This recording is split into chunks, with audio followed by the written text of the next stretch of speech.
അല്ലാഹുമ്മ സ്വല്ലി വസല്ലം വബാരിക് അലൈഹി. ഒരുപാട് പേര് പറഞ്ഞിട്ടുണ്ട് ഉസ്താദേ, മക്കളുടെ വിവാഹം നടക്കുന്നില്ല, പല പ്രശ്നങ്ങളാണ്, പ്രയാസങ്ങളാണ്.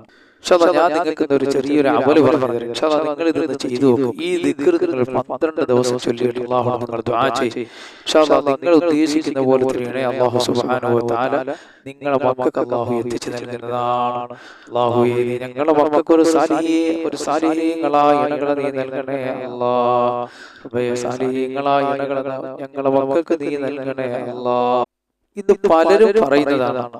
യുവാക്കൾക്ക് പെണ്ണ് കിട്ടാൻ വലിയ പാടാണ്. അതിന് കാരണം പെൺകുട്ടികൾ പറയുന്നത് നമ്മൾ പഠിക്കട്ടെ, പഠിച്ച് കഴിയുമ്പോൾ കല്യാണം മതി, ഇങ്ങനെയൊക്കെ ഓരോരോ കാരണങ്ങൾ പറഞ്ഞ് ആ വിവാഹം അങ്ങ് നടക്കാതെ പോവുകയാണ്. ഇൻഷാ അല്ലാഹ് നമ്മൾ പ്രത്യേകിച്ച് മനസ്സിലാക്കണം, നമ്മൾ വിവാഹം നോക്കുമ്പോൾ നിങ്ങൾ ആദ്യം ശ്രദ്ധിക്കേണ്ടത് ഹബീബായ നബി സല്ലല്ലാഹു അലൈഹി വസല്ലം തങ്ങളുടെ വാക്കാണ്. എന്റെ പ്രിയപ്പെട്ട സഹോദരങ്ങളെ, ഉമ്മമാരെ, സഹോദരങ്ങളെ, നിങ്ങൾ വിവാഹബന്ധം നോക്കുമ്പോൾ ആദ്യം ശ്രദ്ധിക്കേണ്ടത് നബി സല്ലല്ലാഹു അലൈഹി വസല്ലം തങ്ങളുടെ വാക്കാണ്. ഹബീബായ നബി സല്ലല്ലാഹു അലൈഹി വസല്ലം തങ്ങൾ കുടുംബത്തിന്റെ അടിത്തറയായി പറഞ്ഞത്, അള്ളാഹുവിനെ പേടിയുള്ള നമസ്കാരമുള്ള ഒരാളെ നിങ്ങളുടെ അടുക്കൽ വിവാഹാലോചനയുമായി വന്നാൽ നിങ്ങൾ അവർക്ക് വിവാഹം ചെയ്ത് കൊടുക്കണേ എന്ന് ഹബീബായ നബി സല്ലല്ലാഹു അലൈഹി വസല്ലം തങ്ങൾ നമ്മളോട് പറയുകയാണ്. നബി സല്ലല്ലാഹു അലൈഹി വസല്ലം തങ്ങൾ പറയാണ്, നമസ്കാരമുള്ള ഒരാൾ, അള്ളാഹുവിനെ ഭയമുള്ള ഒരാൾ നിങ്ങളുടെ അടുക്കൽ വിവാഹാലോചനയുമായി വന്നാൽ നിങ്ങൾ അവർക്ക് കല്യാണം കഴിച്ചു കൊടുക്കണേ, വിവാഹം ചെയ്ത് കൊടുക്കണേ എന്ന് അള്ളാഹുവിന്റെ റസൂൽ പറയുകയാണ്. അത് ആണാകട്ടെ പെണ്ണാകട്ടെ, അങ്ങനെ മതം നോക്കാതെ നമ്മൾ വിവാഹം ചെയ്തു കൊടുക്കുന്നത് അതൊരു ബർക്കത്തില്ലാത്തതാണ്. എന്റെ പ്രിയപ്പെട്ട മുഅ്മിനീങ്ങളെ, അത് ഭൂമിയിൽ കുഴപ്പത്തിന്റെ തുടക്കമാണ്. അതുപോലെ തന്നെ ചെറുപ്പക്കാരോട് ഹബീബായ നബി സല്ലല്ലാഹു അലൈഹി വസല്ലം തങ്ങൾ ഉണർത്തിയത്, നിങ്ങളെ ഇണകളെ തിരഞ്ഞെടുക്കുമ്പോൾ അല്ലാഹുവിന്റെ റസൂലിന്റെ വാക്ക് നിങ്ങളൊന്ന് ശ്രദ്ധിക്കണേ. എന്റെ പ്രിയപ്പെട്ട യുവാക്കളെ, ഹബീബായ നബി സല്ലല്ലാഹു അലൈഹി വസല്ലം തങ്ങൾ നിങ്ങളോട് ഉണർത്തിയത് എന്താണ്? സൗന്ദര്യം നോക്കി മാത്രം ഒരു പെണ്ണിനെ നിങ്ങൾ വിവാഹം കഴിക്കരുത്. അവരുടെ സൗന്ദര്യം, അവരുടെ ഭംഗി ഒരു പക്ഷേ അവിടെ അഹങ്കാരിയാക്കാം, അല്ലെ? ചിലർ പറയാറുണ്ട്, നല്ലൊരു പെണ്ണ് മതി, സൗന്ദര്യമുള്ള ഒരു പെണ്ണ് മതി എന്നൊക്കെ ചിലർ പറയാറുണ്ട്. എന്റെ പ്രിയപ്പെട്ട സഹോദരങ്ങളെ, നിങ്ങൾ മനസ്സിലാക്കണം, സൗന്ദര്യം നോക്കി മാത്രം ഒരു പെണ്ണിനെ നിങ്ങൾ വിവാഹം കഴിക്കരുത്. അവരുടെ സൗന്ദര്യം ഒരു പക്ഷേ അവൾ അഹങ്കാരിയാക്കാം.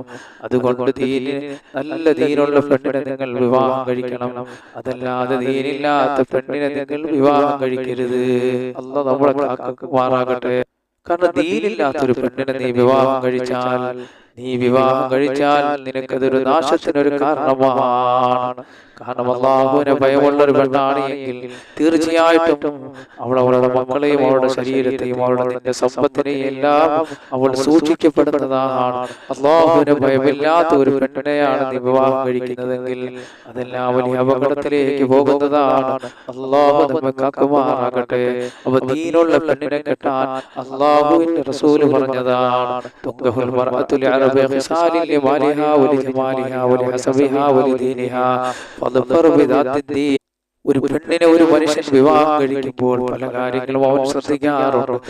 അവരുടെ കുടുംബം, അവരുടെ സൗന്ദര്യം, അവരുടെ കുടുംബം, അങ്ങനെ പലതും അവൻ ശ്രദ്ധിക്കാറുണ്ട്. പക്ഷേ നീ ഏറ്റവും കൂടുതൽ നീ ശ്രദ്ധ നൽകേണ്ടത് അവരുടെ ദീനിലാണ്. എന്റെ പ്രിയപ്പെട്ട സഹോദരങ്ങളെ, അവ ദീനുള്ള പെണ്ണിനെ വിവാഹം കഴിക്കാൻ ഹബീബായ നബി സല്ലല്ലാഹു അലൈഹി വസല്ലം തങ്ങൾ പറഞ്ഞിട്ടുണ്ട്. അപ്പൊ അതുകൊണ്ട് നിങ്ങൾ ആദ്യമായി ഈ ദിക്ർ നിങ്ങൾ ചെല്ലുന്നതിന് മുമ്പ് ഈ കാര്യങ്ങൾ നിങ്ങളൊന്ന് മനസ്സിലാക്കണം. എന്നിട്ട് ഞാൻ പറയാൻ പോകുന്ന ഈ ദിക്റും പരിശുദ്ധ ഖുർആനിലെ ഈ സൂറത്ത് നിങ്ങൾ ഓതിയിട്ട് ഇഖ്ലാസോടെ നിങ്ങൾ അല്ലാഹുവിനോട് ദുആ ചെയ്താൽ, നിങ്ങൾ അല്ലാഹുവേ, എന്റെ മകനല്ലെങ്കിൽ എന്റെ മകൾക്ക് നല്ലൊരു നീ നൽകണേ പടച്ചവനെ. അതല്ല എങ്കിൽ നിങ്ങളുണ്ടല്ലോ പ്രിയപ്പെട്ട മുഅ്മിനീങ്ങളെ, യുവാക്കളെ, യുവതികളെ, നിങ്ങൾ അല്ലാഹുവിനോട് ദുആ ചെയ്യണം. അല്ലാഹ്, ഈ ദിക്റെല്ലാം ചൊല്ലിയിട്ട് നിങ്ങൾ ദുആ ചെയ്യണം, പടച്ചവനെ എനിക്കൊരു സാലിഹായ ഇണയെ നീ നൽകണേ അല്ലാഹ്. നല്ല ഇഖ്ലാസോടെ നിങ്ങൾ ദുആ ചെയ്യ്. അല്ലാഹു വലിയ വിജയം നിങ്ങൾക്ക് നൽകുന്നതാണ്. അപ്പൊ ഞാനിന്ന് പറയാൻ പോകുന്ന വിഷയം, പെട്ടെന്ന് വിവാഹം നടക്കാൻ ഈ ദിക്ർ 12 ദിവസം നിങ്ങൾ ചൊല്ലിയാൽ ഇൻഷാ അല്ലാഹ് നല്ല ഇഖ്ലാസോടെ നിങ്ങളുടെ ഹൃദയങ്ങൾ അല്ലാഹുവിലേക്ക് ബന്ധപ്പെടുത്തിക്കൊണ്ട് നിങ്ങൾ ചൊല്ലിയാൽ ഇൻഷാ അല്ലാഹ് വിവാഹം പെട്ടെന്ന് നടക്കുന്നതാണ്. അപ്പോൾ ഈ പറഞ്ഞതുപോലെ തുടർച്ചയായി 12 ദിവസം നിങ്ങൾ ചൊല്ലിയാൽ അല്ലാഹു സാലിഹായ ഒരു അല്ലാഹു നൽകുന്നതാണ്. നല്ല ഇഖ്ലാസോടെ നിങ്ങൾ ചൊല്ലണം. അപ്പോൾ ഈ വിഷയം മിൻഹത്ത് സിറാജ് എന്ന കിതാബിൽ മഹാനായ പണ്ഡിതന്മാർ നമുക്ക് പറഞ്ഞു തരുകയാണ്. അപ്പൊ ആ ദിക്ർ ഞാൻ നിങ്ങൾക്കൊന്ന് ചൊല്ലിത്തരാം. യാ ബദിയൽ അജായിബി ബിൽ ഖൈരി യാ ബദിയ يا بديع العجائب بالخير يا بديع يا بديع العجائب بالخير يا بديع എന്ന ഈ മഹത്തായ ദിക്ർ മേൽ പറഞ്ഞ കണക്കനുസരിച്ച് നിങ്ങൾ ചൊല്ലുക. അപ്പൊ ഈ മഹത്തായ ദിക്ർ 1200 വട്ടം ഒരു ദിവസം ചൊല്ലണം. ഇത് ചൊല്ലാൻ ഒരുപാട് സമയമൊന്നും വേണ്ട. ഇങ്ങനെ ഒരു 12 ദിവസം നിങ്ങൾ ചൊല്ലിയാൽ അല്ലാഹു സുബ്ഹാനഹു വ തആല നിങ്ങളുടെ വിവാഹ തടസ്സം അല്ലാഹു മാറ്റി തരുന്നതാണ്. അതോടൊപ്പം തന്നെ സൂറത്ത് താഹ നിങ്ങൾ 21 ദിവസം നിങ്ങൾ ഓതണം.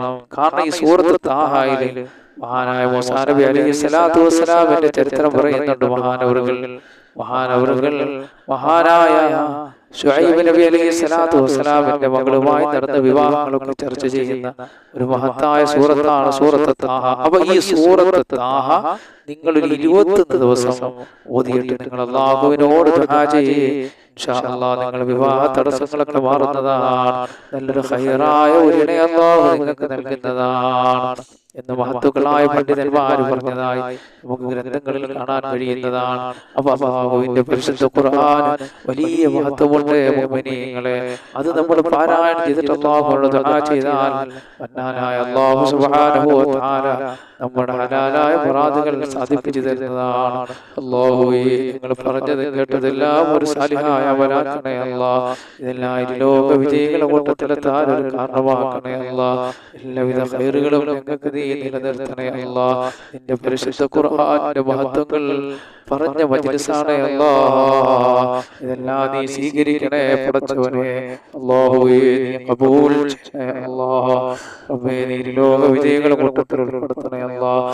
അൽഹംദുലില്ലാഹി റബ്ബിൽ ആലമീൻ. അല്ലാഹുമ്മ സ്വല്ലി അലാ സയ്യിദിനാ മുഹമ്മദ് വഅലാ ആലി സയ്യിദിനാ മുഹമ്മദ്.